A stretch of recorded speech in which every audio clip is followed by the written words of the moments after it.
Everyone, this is Shalini Mishra and welcome to Aakar IAS. और जैसा कि आप लोग जानते हैं कि मैं आप लोगों को पढ़ा रही हूँ सोशियोलॉजी। और काफ़ी दिनों से, काफ़ी वर्षों से मैं सोशियोलॉजी विषय पढ़ाती आ रही हूँ। तो बहुत ही लंबा मेरा एक्सपीरियंस रहा है। अन अकेडमी आप लोग जानते होंगे, वहाँ पर भी मैंने ऑप्शनल के फॉर्म में ये जो आपका सोशियोलॉजी सब्जेक्ट है ये पढ़ाया हुआ है काफ़ी लंबे समय तक। और आज मुझे मौका मिला है कि मैं आपके सामने यहाँ पर हूँ ऑफलाइन पढ़ाने के लिए। तो ये मेरे लिए भी बहुत अच्छा एक अनुभव लग रहा है। मैं भी काफ़ी ज़्यादा एक्साइटेड हूँ आप लोगों से कनेक्ट करने के लिए। सच पूछा जाए तो मैं चाहती भी थी कि मुझे ये अवसर मिले कि मैं अपने स्टूडेंट से offline means face to face connect कर सकूँ। तो जो सोशियोलॉजी के सब्जेक्ट लाइक जो जिन्होंने शुरुआत से पढ़ के रखा होगा या उनका एकेडमिक में ये सब्जेक्ट रहा होगा, लाइक बीए एमए में अगर आपका ये सब्जेक्ट रहा है तो आप लोग बहुत अच्छी तरीके से इससे परिचित होंगे कि जो इसका बेसिक है, जो यहाँ पर थिंकर्स हैं उनको बहुत अच्छी तरीके से आप लोगों ने पढ़ करके रखा होगा, इसमें कोई डाउट नहीं है। बट जब आप कॉम्पिटिटिव एग्जाम में आते हैं तो बहुत सारी चीज़ें आपको सॉर्ट आउट करनी होती हैं। आपको इन शॉर्ट कैसे लिखना है, आपको लिमिटेड वर्ड्स में कैसे लिखना है, तो ये एक प्रेजेंटेशन आपको करनी होती है। और यहाँ पर उस विषय से संबंधित फिर आपकी जो नॉलेज है बहुत ही प्रॉपर और बहुत ही सिस्टमैटिक होनी चाहिए, क्योंकि आपको आंसर राइटिंग करनी होती है और आपको एक इन शॉर्ट आपको अपनी चीज़ें या जो भी प्रश्न पूछा गया है, जो भी क्वेश्चन पुट अप हुआ है उससे संबंधित जो लिमिटेड मतलब एक जो सेंटेंसेस हैं उनको फ्रेम करके आपको प्रेजेंट करना होता है। तो सबसे अच्छी बात यही है कि सोशियोलॉजी सब्जेक्ट के साथ में खास करके मैं कहूँगी कि ये एक हमारे, चूंकि हम समाज में रहते हैं, वी आर सोशल एनिमल। हम जानते हैं हम किन चीज़ों का स्टडी कर रहे हैं। Human behaviour, human interactional process, social changes, factors of social changes, या बहुत सारी चीज़ें, सोशल इनइक्वालिटी, सोशल डिफरेंशिएशंस, बहुत सारे ऐसे टॉपिक हैं। और उन टॉपिक से रिलेटेड या फिर सोशल प्रॉब्लम से रिलेटेड जो हमारे थिंकर्स हैं उनको हम पढ़ते हैं। तो आज हम इसी चीज़ पर बात करने वाले हैं आपके सामने कि आखिर सोशियोलॉजी आपने अगर चूज किया है अपने मेंस ऑप्शन के लिए तो ये कैसे आपके लिए बहुत बहुत अच्छा विषय साबित हो सकता है। So as you know all कि जब भी आप किसी सब्जेक्ट को चूज करते हैं तो कुछ एक दो चार फैक्टर्स ऐसे हैं जिनको ध्यान में रख करके आप चूज करते हैं। फॉर एग्जाम्पल मैं बात करूंगी सबसे पहले कंसिस्टेंसी की। कंसिस्टेंसी कितनी है आखिर, कितनी हर साल हर वर्ष कितने जो स्टूडेंट है सिलेक्ट करते हैं इस सब्जेक्ट को। तो उसमें अगर देखा जाए तो सोशियोलॉजी का मैं कहूँगी कि बहुत ही अच्छा स्थान रहा है। और ये विषय के रूप में काफ़ी ज़्यादा चूज करने वाला विषय रहा है। एस्पिरेंट इसे खूब अच्छी तरीके से पढ़ना चाहते हैं। क्यों? इसका रीज़न क्या है कि इसका जो सिलेबस है, सेकंड पॉइंट मैं उसी पे आना चाह रही थी कि जो सिलेबस है वो बहुत ही शॉर्ट है। ठीक है, तो यहाँ पे मीन्स अगर कंपेयर करें हम अदर सब्जेक्ट, इसका जो सिलेबस है वो उतना लेंदी नहीं है कि आप बिल्कुल समझ ही नहीं पाए कि कहाँ से क्वेश्चन कैसे है, क्योंकि बिल्कुल प्रॉपर वे में आप पाएंगे कि सारी की सारी चीज़ें दी हुई हैं और इतना इंटरेस्ट आएगा आपको इस सब्जेक्ट में पढ़ने में और साथ ही साथ में आंसर राइटिंग करने में कि लगेगा कि यस मज़ा आ रहा है। तो और इसके साथ में एक चीज़ और एडिशनल मैं बताना आप लोगों को चाहूँगी कि यहाँ पर आप जब सोशियोलॉजी सब्जेक्ट पढ़ रहे होते हैं तो सबसे ज़्यादा आपको एसे राइटिंग में हेल्प मिलती है, क्योंकि सोशल प्रॉब्लम्स करके भी आपके जो टॉपिक हैं, सोशल इशू, सोशल प्रॉब्लम्स या इंडियन सोसाइटी, तो वो बहुत बिल्कुल टॉपिक्स भरमार है आपके सब्जेक्ट के अंदर। तो उसे बहुत ज़्यादा एक कहते हैं ना कि एक चिंतन मनन करना।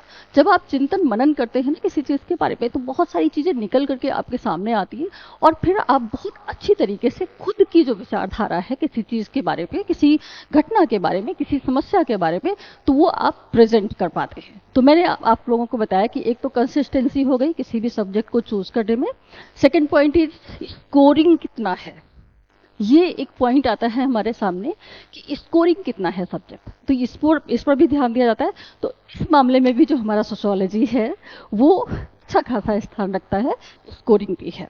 और साथ ही साथ में जैसे मैंने कहा कि सिलेबस क्या है और रिलेवेंस टू सिविल सर्विसेज, यानी कि जो आप सिविल सर्विसेज की प्रिपरेशन कर रहे हैं क्या वो रेलेवेंस है, तो बिल्कुल रेलेवेंट है, क्योंकि जाहिर सी बात है हम एडमिनिस्ट्रेशन के लिए प्रिपरेशन कर रहे हैं, हम एडमिनिस्ट्रेशन में जाने वाले हैं।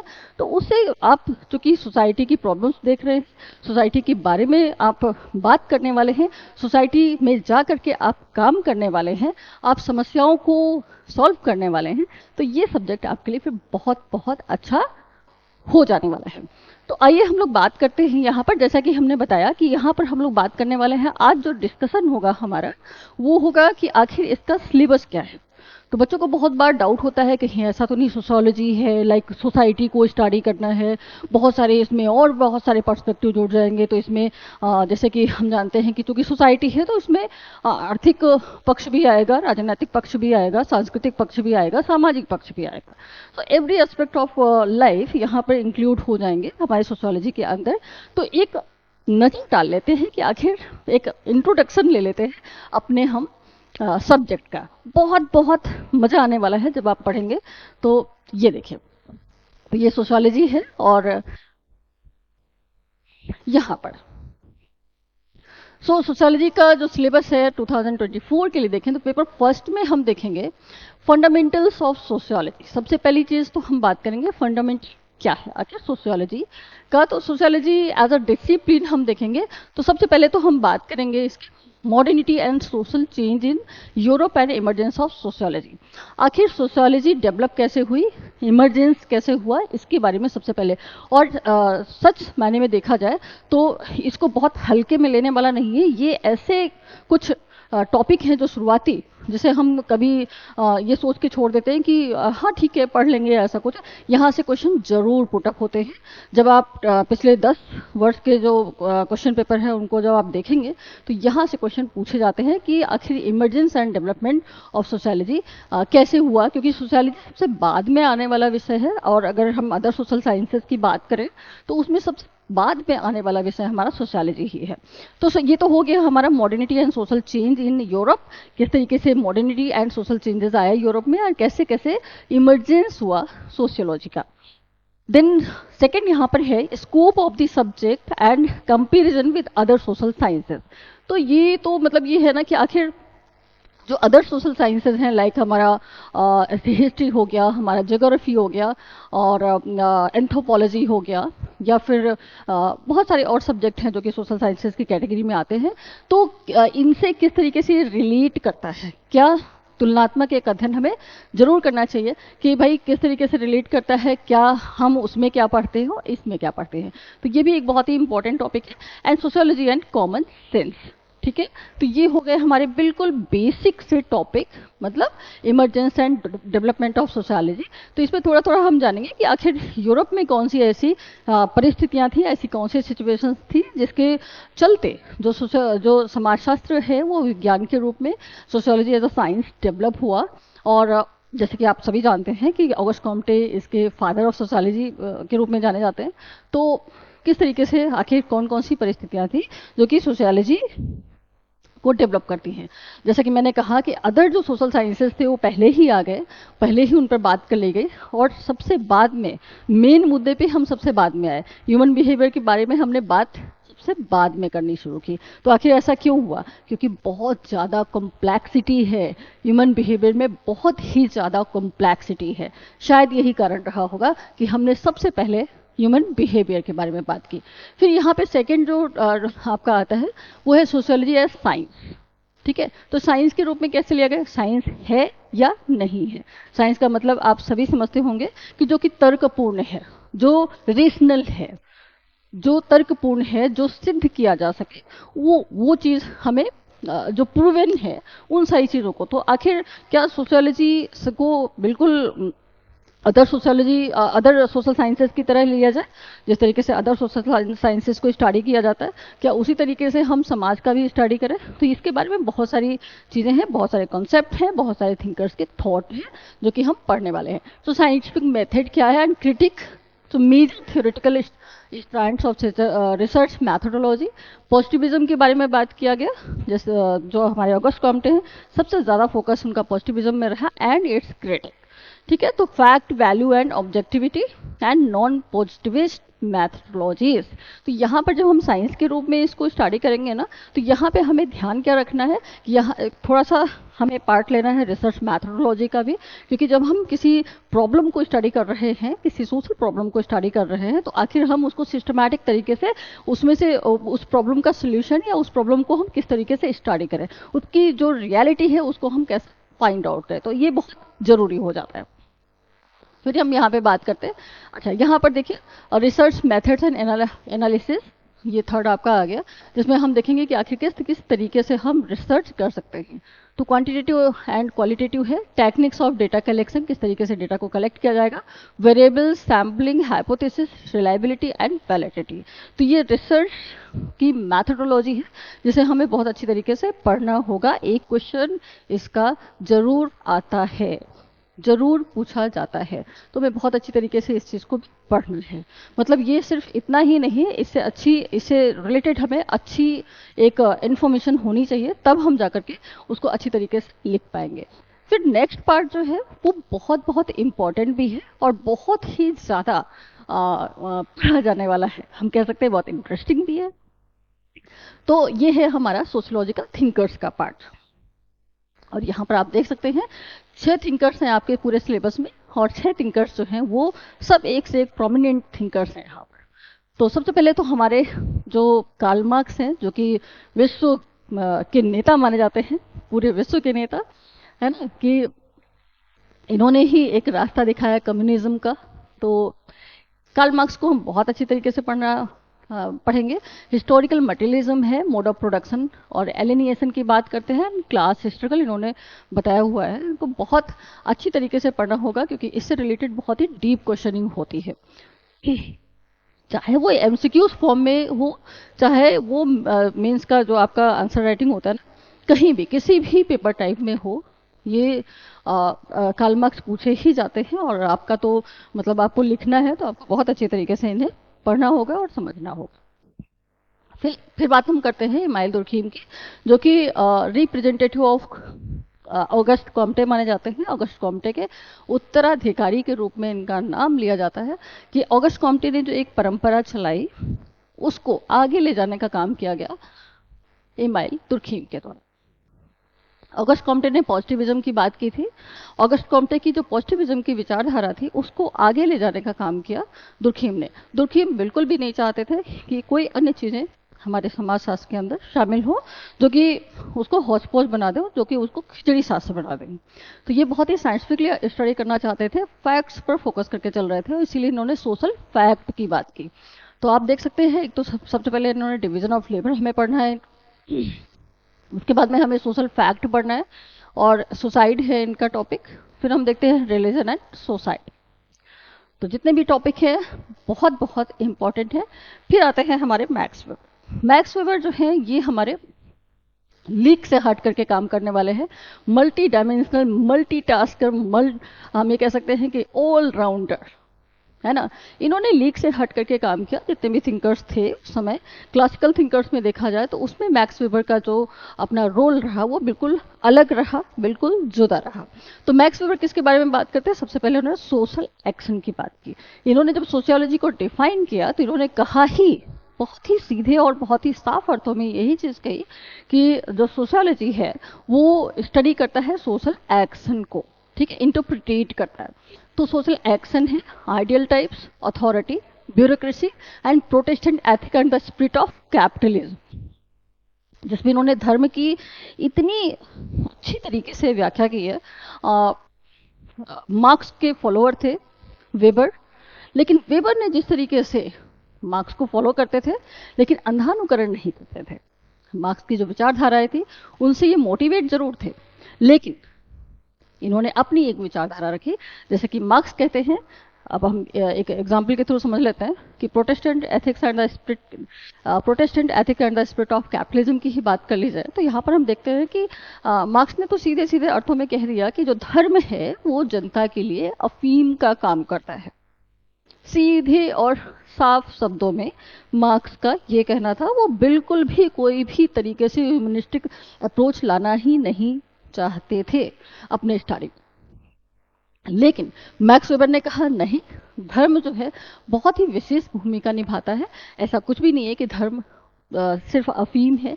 धर्म जिस तरीके से होगा सोसाइटी के अंदर, उसी तरीके से समाज के जो क्रियाकलाप है होंगे, एक्शन टाइप भी वैसे ही होंगे। धर्म अगर खुला है यानी कि खुली सोच रखता है, जैसे उसके एथिक्स होंगे उसी तरीके से सोसाइटी डेवलप होगी या उसी तरीके से सोसाइटी के कार्य होंगे। तो ये तो हो गए हमारे मैक्स वेबर और बहुत ही अच्छे टॉपिक हैं इनसे रिलेटेड। फिर हम देखते हैं नेक्स्ट हमारे आते हैं टालकेट पार्सन्स, जिन्होंने सोशल सिस्टम की बात की है, पैटर्न वेरिएबल्स की बात की है। तो इनसे रिलेटेड जो और भी एक दो कॉन्सेप्ट है उनको भी आप जान लीजिएगा। बहुत ही अच्छी तरीके से इन्होंने सोशल सिस्टम के बारे में बताया हुआ है और सोशल एक्शन के बारे में भी टालकेट पार्सन्स बात करते हैं।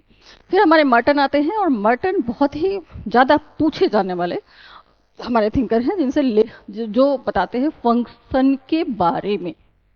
इन्होंने फंक्शनलिज्म यानी कि प्रकार्यवाद, जो कि मेन कॉन्सेप्ट था जिस पर पूरे के पूरे क्लासिकल थिंकर्स चल रहे थे फंक्शनलिज्म को लेकर के, उस पर कहीं ना कहीं एक टैग किया, उसको कहीं ना कहीं क्रिटिसाइज करने का काम किया। किसने?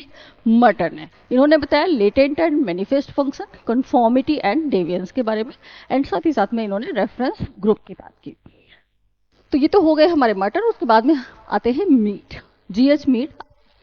तो जीएच मीड ने सेल्फ एंड आइडेंटिटी की बात की है। जीएच मीड के बारे में आप सभी लोग जानते हो कि ये सिंबॉलिक इंट्रैक्शनिज्म से जुड़े हुए हैं, यानी कि प्रतीकात्मक अंतःक्रियावाद।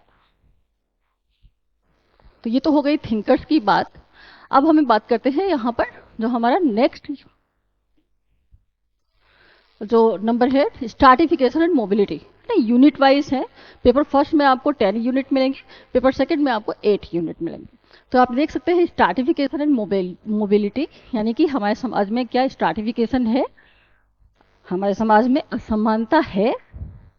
जी हाँ, हर एक समाज में हमें इनइक्वालिटी देखने को मिलती ही मिलती है। हम बिल्कुल भी डिनाई नहीं कर सकते कि हमारे समाज में पूरी तरीके से इक्वालिटी, पूरी तरीके से समानता मौजूद है। हम बिल्कुल भी ये चीज नहीं कह सकते। यूनिवर्सली हम देखते हैं हर एक समाज कहीं ना कहीं असमानता से जूझ रहा है, कहीं ना कहीं डिफरेंशिएशन पाए ही जाते हैं। और इसको अगर हम नेचुरली भी देखें तो हम देखते हैं, कुछ नहीं तो बायोलॉजिकली देखा जाए तो मेल एंड फीमेल का डिफरेंस है। तो सोशियोलॉजिकली अगर देखा जाए तो यहाँ पे हमें डिफरेंसेस देखने को मिलते ही मिलते हैं। तो सबसे पहले हम देखते हैं यहाँ से रिलेटेड कॉन्सेप्ट, यानी इक्वालिटी क्या है, इनइक्वालिटी क्या है, हायरार्की क्या है, एक्सक्लूजन, पॉवर्टी एंड डिप्राइवेशन। बहुत ही गजब के टॉपिक, बहुत ही, जो कि आपकी सोच को इतना ज़्यादा तार्किक बना देंगे कि आप इसके अलावा अगर आपको ऐसे वगैरह लिखना है ना, तो बहुत बहुत ज़्यादा आप इम्प्रेसिव तरीके से अपना लिख सकते हैं। फिर उसके बाद में हम सेकंड देखते हैं टॉपिक जो हमारा है थ्योरीज ऑफ सोशल स्ट्रैटिफिकेशन। कौन कौन सी थ्योरीज आती है, कौन कौन से थिंकर्स हैं जिन्होंने सोशल स्ट्रैटिफिकेशन के बारे में लिखा हुआ है, यहाँ पर हम देखेंगे। सो स्ट्रक्चरल फंक्शनिस्ट आते हैं सबसे पहले, उसके बाद मार्क्सिस्ट थ्योरी है, उसके बाद वेबेरियन थ्योरी है। तो ये सारी की थ्योरीज जो है, सारी की सारी थ्योरीज जो है सोशल स्ट्रैटिफिकेशन से रिलेटेड है। डायमेंशंस क्या है, तो हम देखते हैं social stratification of class, status group जिसके बारे में वेबर ने बात की, जेंडर, एथनिसिटी, रेस। तो ये सारी की सारी जो डायमेंशंस हैं हमें सोशल स्ट्रैटिफिकेशन के अंदर देखने को मिलते हैं। उसके बाद में नेक्स्ट जो टॉपिक आता है, जो नेक्स्ट कॉन्सेप्ट, वो है सोशल मोबिलिटी, सामाजिक गतिशीलता। तो अभी हमने बात की सोशल स्ट्रैटिफिकेशन के बारे में। सोशल स्ट्रैटिफिकेशन तो हमारी सोसाइटी में है ही, चाहे वो हमारी अपनी खुद की जो इंडियन सोसाइटी है वो, या फिर वेस्टर्न कल्चर में, वेस्टर्न जो कंट्रीज है वहाँ भी एक जगह जो स्ट्रैटिफिकेशन की स्थिति है वो हमें देखने को मिलती ही मिलती है। मतलब ये यूनिवर्सल है, ठीक है। अब बात आती है सोशल मोबिलिटी। तो क्या सोशल मोबिलिटी भी हर एक समाज में हमें देखने को मिलती है? तो बिल्कुल यस, मोबिलिटी भी हमें हर एक सोसाइटी के अंदर देखने को मिलती है। मोबिलिटी ही है जो कि सोशल चेंज लेकर के आती है। So open and close system में मोबिलिटी कैसे काम करती है, देन टाइप्स ऑफ मोबिलिटी क्या है, source and causes of mobility क्या है, सामाजिक गतिशीलता, type of social mobility and related thinker आपको जरूर पढ़ने होंगे, और वो मैं आपको बहुत अच्छी तरीके से समझाने वाली हूँ। टॉपिक भी बहुत कमाल का टॉपिक है।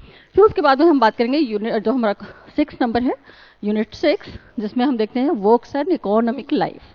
ठीक है, तो जैसे मैंने बात किया था शुरुआत में ही कि समाजशास्त्र के अंदर यानी कि ये पार्ट ऑफ लाइफ है, एक ह्यूमन लाइफ का अगर हम देखें तो हर एक पार्ट से, हर एक एस्पेक्ट से जुड़ा हुआ है।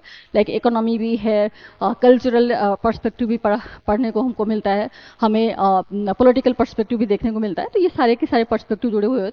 तो आखिर इकोनॉमिक जो हमारा पर्सपेक्टिव वो क्या कहता है, तो इसमें हम देखते हैं social organisation of work in different types of society. Slave society पहले तो रहा, फिर फ्यूडल सोसाइटी पे हम आए, फिर इंडस्ट्रियल सोसाइटी पे आए, देन कैपिटलिस्ट सोसाइटी पे आए। तो ये हमारी इकोनॉमिक लाइफ रही है। तो ये प्रिमिटिव टू मॉडर्न सोसाइटी तक पूरा का पूरा यहाँ पे एक्सप्लेन किया गया है, और जिसमें जो थिंकर आएंगे हम उनको अच्छे से पढ़ने वाले हैं। उसके बाद में हम देखते हैं formal and informal organisation of work. तो हमारे समाज में फॉर्मल तरीके से भी जो वर्क ऑर्गेनाइजेशन है वो मौजूद है, और साथ ही साथ में इनफॉर्मल तरीके से भी जो वर्क ऑर्गेनाइजेशन है वो मौजूद है। तो दोनों को ही हमें देखना है, एंड लेबर एंड सोसाइटी। ठीक है, श्रम और समाज। फिर नेक्स्ट आपका 7 जो यूनिट है पॉलिटिक्स एंड सोसाइटी। तो देखिए ये भी यहाँ पे कवर अप किया गया है। जैसे कि हम देख सकते हैं कि हमारा राजनीतिक जीवन भी है, तो यहाँ पे सोशियोलॉजिकल थ्योरीज ऑफ पावर से रिलेटेड कौन कौन से थिंकर्स हैं। सबसे मेन जो मैं बार बार आप लोगों को समझाना चाह रही हूँ कि टॉपिक तो रहेगा ही, कॉन्सेप्ट तो रहेंगे, उससे रिलेटेड जो थिंकर्स हैं उन्हें आपको याद भी रखना है, और साथ ही साथ में जब आप आंसर राइटिंग कर रहे होंगे ना, तो ये सारे के सारे थिंकर्स आपको मेंशन भी कर रहे हैं। तो इससे आपका जो आंसर राइटिंग है, आंसर जो है वो बहुत ही प्रभावी होगा, बहुत ही इंप्रेसिव होगा। फिर पावर एलिट की बात कौन करता है, ब्यूरोक्रेसी की बात कौन करता है, प्रेशर ग्रुप्स की बात कौन करता है, पॉलिटिकल पार्टीज क्या है, नेशन स्टेट एंड वायलेंस पढ़ा होगा आप लोगों ने। सो नेशन स्टेट सिटीजनशिप क्या है, डेमोक्रेसी क्या है, civil society and ideology, protest agitation, social movements, collective action and revolution.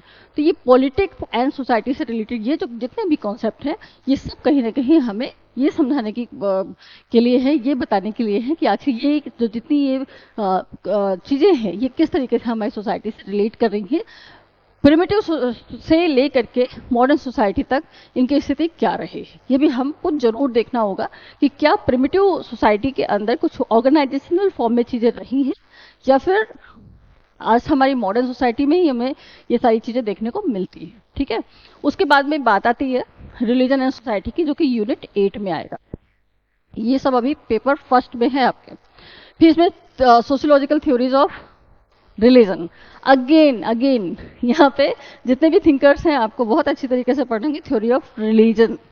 ठीक है, तो कौन कौन सी थ्योरी किस किस थिंकर ने दी है, या फिर इमर्जेंस ऑफ रिलीजन से रिलेटेड कितनी थ्योरीज हैं, वो सब हमें यहाँ पर देखना होगा। So type of religious practices. So सबसे पहले यहाँ पे एनिमिज्म की बात की गई, मोनिज्म की बात की गई, pluralism and sects and cults, religion in modern society, religion and science, secularization, religious revitalization and fundamentalism. ठीक है, तो ये सारा का सारा जो पार्ट है आप रिलीजन एंड सोसाइटी से रिलेटेड है, जिसमें हमें थ्योरीज भी बहुत अच्छी तरीके से पढ़नी है, एंड साथ ही साथ में जो धर्मनिरपेक्षीकरण है, बहुलतावाद है, वो सारे जो टॉपिक है हमें बहुत अच्छी तरीके से कवर करने होंगे। देन आपका जो सबसे ज्यादा कहने वाला पार्ट आता है कि सोशियोलॉजी में क्या पढ़ा जाता है, तो सोशियोलॉजी में परिवार को पढ़ा जाता है, विवाह को पढ़ा जाता है, नातेदारी को पढ़ा जाता है, तो वो वाला पार्ट भी आपके सामने है। सो सिस्टम ऑफ किनशिप, यानी कि family, household, marriage. So type of family, type of household, type of marriage, types and forms of family, lineages and descent, and patriarchy है, sexual division of labour and contemporary trends. ठीक है, तो ये सारे के सारे जो आपके कॉन्सेप्ट हैं ये किनशिप से रिलेटेड है, तो ये हमको पढ़ने हैं। साथ ही साथ में इससे रिलेटेड जो हमारे थिंकर हैं, और थिंकर ने क्या अपना जो थ्योरी है उससे रिलेटेड दी हुई है, या टाइप्स ऑफ जो मैरिज या फिर टाइप्स ऑफ फैमिली, ये सब हमें बहुत अच्छी तरीके से देखना होगा। फिर लास्टली आपका आता है यूनिट 10। जिसमें हम देखते हैं social change in modern society. Okay, so social change कैसे हो रहे हैं, सोशल चेंज बहुत अच्छा, बहुत ही बढ़िया टॉपिक है ये। So sociological theories of social change, यहाँ पे जितने भी थिंकर्स हैं, बहुत सारे थिंकर्स हैं, और उनको वो पूछे भी जा सकते हैं। और अगर नहीं भी पूछे जा रहे, मान लिया उनको स्पेसिफिकली नहीं पूछा जा रहा है, तो आपको जब सोशल चेंज से रिलेटेड क्वेश्चन आएगा तो उसमें आपको मेंशन करना होगा। सो development and dependence, agents of social change, कौन कौन से एजेंट्स हैं जो कि सोशल चेंज लेकर के आते हैं। Education and social change, education किस तरीके से समाज में परिवर्तन लेके आ रही है। Science, technology and social change, विज्ञान, प्रौद्योगिकी और परिवर्तन, किस तरीके से हमारे समाज में विज्ञान और प्रौद्योगिकी के थ्रू परिवर्तन हमें दिखाई देता है। उसके बाद में नंबर आता है पेपर सेकंड का, जो कि इस पे हम देखते हैं स्पेशली हमारी इंडियन सोसाइटी से रिलेटेड है, जिसमें स्ट्रक्चर एंड चेंज हमें दिखाई देगा कि हमारे भारतीय समाज की संरचना क्या है और इसमें किस किस तरीके से परिवर्तन आते गए हैं। तो यहाँ पे हम सबसे पहले बात करेंगे introducing Indian society, so perspective on the study of Indian society. सबसे पहले इंटोलॉजिकल पर्सपेक्टिव को हम देखेंगे, जिससे रिलेटेड है जीएस घुरिए। भारतीय समाज का किस तरीके से अध्ययन किया जाए, ये इंटोलॉजिकल पर्सपेक्टिव में बहुत अच्छी तरीके से आपको समझाया जाएगा कि भारतीय समाज को अगर समझना है तो हमें जाहिर सी बात है सबसे पहले भारतीय होना चाहिए। ठीक है, ये कहना था जीएस कुरिए का, तो इन्होंने इंटोलॉजिकल पर्सपेक्टिव यूज किया। फिर उसके बाद में नंबर आता है स्ट्रक्चरल फंक्शनलिज्म, एमएन श्रीनिवास इससे रिलेटेड है। एंड मार्क्सिस्ट सोशियोलॉजी जो रिलेटेड है वो है एआर देसाई, कि क्या मार्क्स के पर्सपेक्टिव से इंडियन सोसाइटी को समझा जा सकता है या नहीं। तो ये तीन थिंकर हैं, बहुत बहुत इंपॉर्टेंट। सेकंड जो आपका टॉपिक है वो है impact of colonial rule on Indian society. क्या इम्पैक्ट पड़ा, ब्रिटिशर्स हमारे यहाँ आए, इन्होंने रूल ओवर किया, उन्होंने क्या क्या ऐसा किया, क्या हमारे पे प्रभाव पड़े, क्या बैकग्राउंड था और क्या हो गया, ये सारी चीजें हम यहाँ पर देखने वाले हैं, क्या क्या चेंजेस आए। तो social background of Indian nationalism, भारतीय राष्ट्रवाद का क्या रहा परिप्रेक्ष्य, modernisation of Indian tradition, protestant and movements during the colonial period, कौन कौन से मूवमेंट्स हुए, कौन कौन से सोशल मूवमेंट्स हुए, आंदोलन कौन कौन से हुए हैं जब कॉलोनियल पीरियड चल रहा था। एंड सोशल रिफॉर्म्स, समाज सुधारक, या समाज से रिलेटेड जितने भी सुधारवादी आंदोलन हुए हैं उनके बारे में हमें यहाँ पे पढ़ना होगा। देन उसके बाद में आपका नंबर आता है सोशल स्ट्रक्चर का, जिसमें हम rural and agrarian social structure को देखेंगे। ये इंडियन पर्सपेक्टिव में ही है, ध्यान रखेंगे। तो the idea of Indian village and village studies, क्योंकि जाहिर सी बात है कि कहा यह जाता है कि 60 टू 65 जो जनरेशन जो पॉपुलेशन है वो हमारे इंडियन विलेजेस में ही है। तो जाहिर सी बात है इनका स्ट्रक्चर क्या है, इनकी प्रॉब्लम्स क्या हैं, सभी को बहुत अच्छी तरीके से हमें समझना होगा। देन उसके देन आता है नंबर एग्रेरियन सोशल स्ट्रक्चर का, कृषि सामाजिक संरचना and evolution of land tenure system and land reforms, भूमि सुधार कार्यक्रम क्या क्या रहे हैं उसके बारे में हम यहाँ पे डिस्कस करेंगे। तो कास्ट सिस्टम है, बहुत ही मेन टॉपिक कह सकते हैं। हमारी भारतीय सामाजिक व्यवस्था का जो आधार रहा है वो कास्ट रहा है, जाति व्यवस्था रही है, तो जाहिर सी बात है उसके बारे में भी हमें अच्छी तरीके से जानना होगा। So perspective on the study of caste system, जिसमें हम देखते हैं जीएस गुरिया आते हैं, एमएन श्रीनिवास आते हैं, लुइस ड्यूमो आते हैं, आंद्रे बेते आते हैं। इनका क्या पर्सपेक्टिव रहा है कास्ट सिस्टम को लेकर के। जीएस गुरिया ने भी अपना पर्सपेक्टिव दिया है, अपनी विचारधारा दी है, एमएन श्रीनिवास ने भी दी है जिसमें उन्होंने संस्कृताइजेशन की बात की हुई है। लुइस ड्यूमो ने भी जातिगत जो संरचना है हमारे समाज की उसके बारे में बात की है, जिसमें उन्होंने प्योरिटी एंड पोल्यूशन का कॉन्सेप्ट दिया था। एंड आंद्रे बेते ने भी मैक्स वेबर के कॉन्सेप्ट को हमारे इंडियन सोसाइटी पर अप्लाई किया। तो ये कास्ट सिस्टम है जिससे रिलेटेड यहाँ पर थिंकर्स जो है मेंशन है। फिर फीचर्स ऑफ कास्ट सिस्टम हम देखते हैं, कास्ट सिस्टम की क्या विशेषताएं हैं, जाति व्यवस्था की क्या विशेषताएं रही हैं। एंड अनटचेबिलिटी, अस्पृश्यता, जो कि कैंसर की तरह हमारे समाज पर बिल्कुल एक धब्बे की तरह लगा हुआ था, अनटचेबिलिटी। और उसके चलते हम ये कह सकते हैं कि हमारी आधी जो जनता थी, हमारी आधी जो पॉपुलेशन थी वो बिल्कुल लाइक अपंग जैसी थी। तो एक तो महिलाओं को इतना ज़्यादा निम्न स्तर प्रदान था, महिलाओं को कोई अधिकार नहीं थे, महिलाएं एकदम गिरी दशा में थी, उनकी स्थिति में भी कोई सुधार नहीं था। और साथ ही साथ में दलितों की ये हालत, तो आप ये समझ सकते हैं कि 100 में कितने % लोग काम करने लायक रहते होंगे। तो अनटचेबिलिटी फॉर्म्स एंड पर्सपेक्टिव्स के बारे में हम यहाँ पर डिस्कशन करेंगे। फिर उसके बाद में नंबर आता है ट्राइबल कम्युनिटीज इन इंडिया। आखिर जनजातीय समाज हमारे भारतीय समाज में जनजातीय लोगों की क्या स्थिति है उसके बारे में बात करेंगे। डिफरेंशियल जो प्रॉब्लम है उनके बारे में देखेंगे। जियोग्राफिकल स्प्रेड कहाँ कहाँ पे ये स्थित है, क्या इनकी स्थिति है, अवस्थिति है।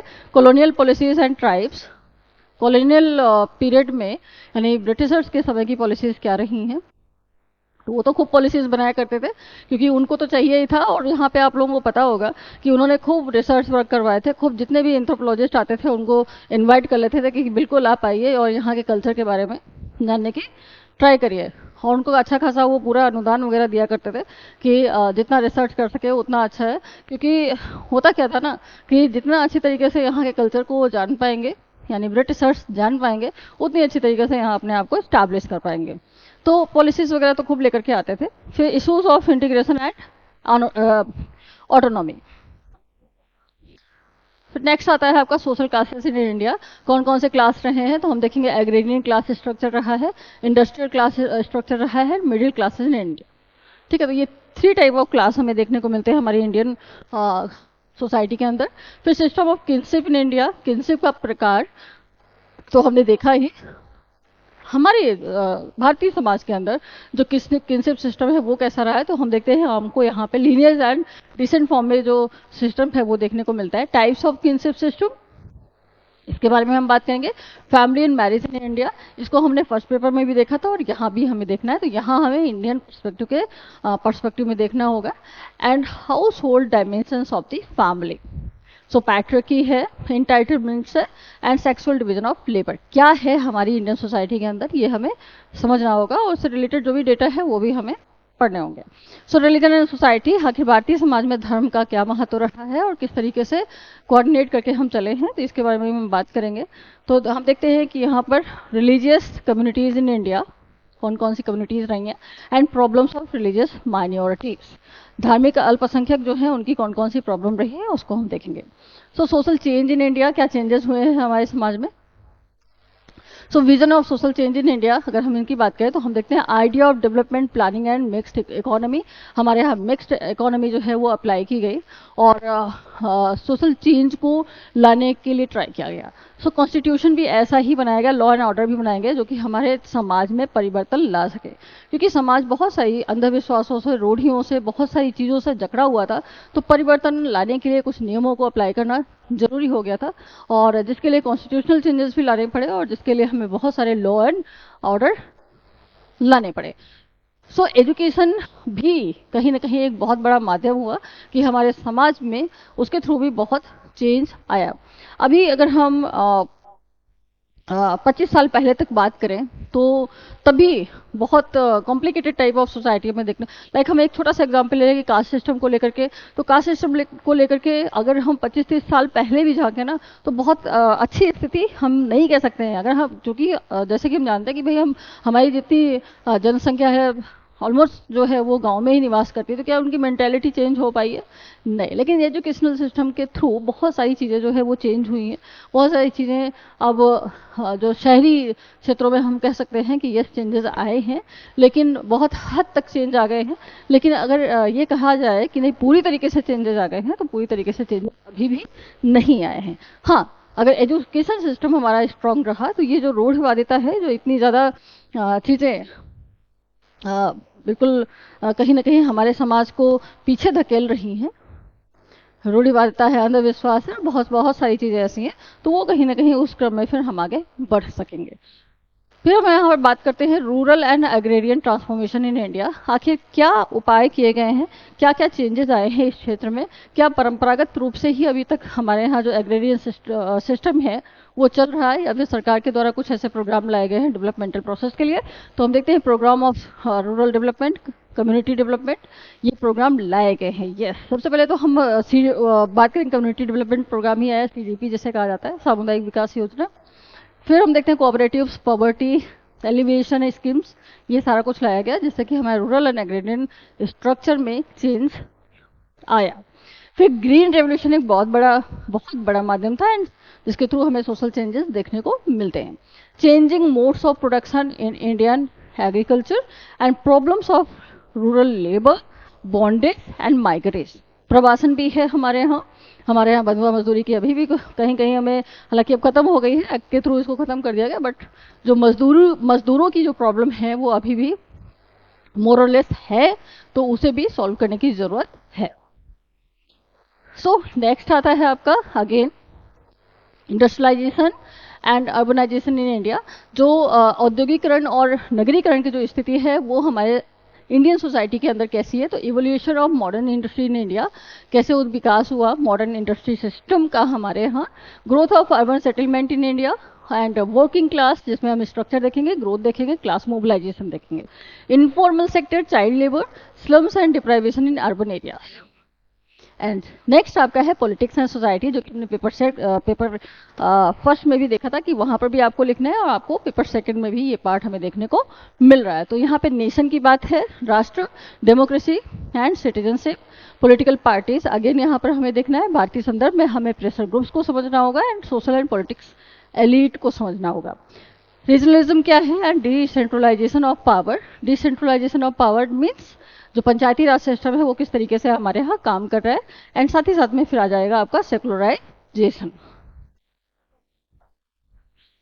Social movements in modern India. Social movements की अगर हम बात करें तो हम देखते हैं कॉलोनियल पीरियड में सोशल मूवमेंट्स हमें खूब देखने को मिलते हैं, लाइक हमें अंग्रेजों को अपने यहाँ से भगाना था, ठीक है, तो उसके फॉर्म में हमें सोशल मूवमेंट्स खूब देखने को मिलते हैं। बट पीजेंट एंड फार्मर्स की फॉर्म में अगर देखा जाए कौन कौन से ऐसे मूवमेंट हुए हैं, वुमेन्स की मूवमेंट्स कौन कौन से हुए हैं, क्योंकि वुमेन एम्पावरमेंट की भी जरूरत पड़ी, बहुत ज़्यादा मूवमेंट उनको भी लेकर के हुए, फेमिनिज्म वाला जो कॉन्सेप्ट था वो।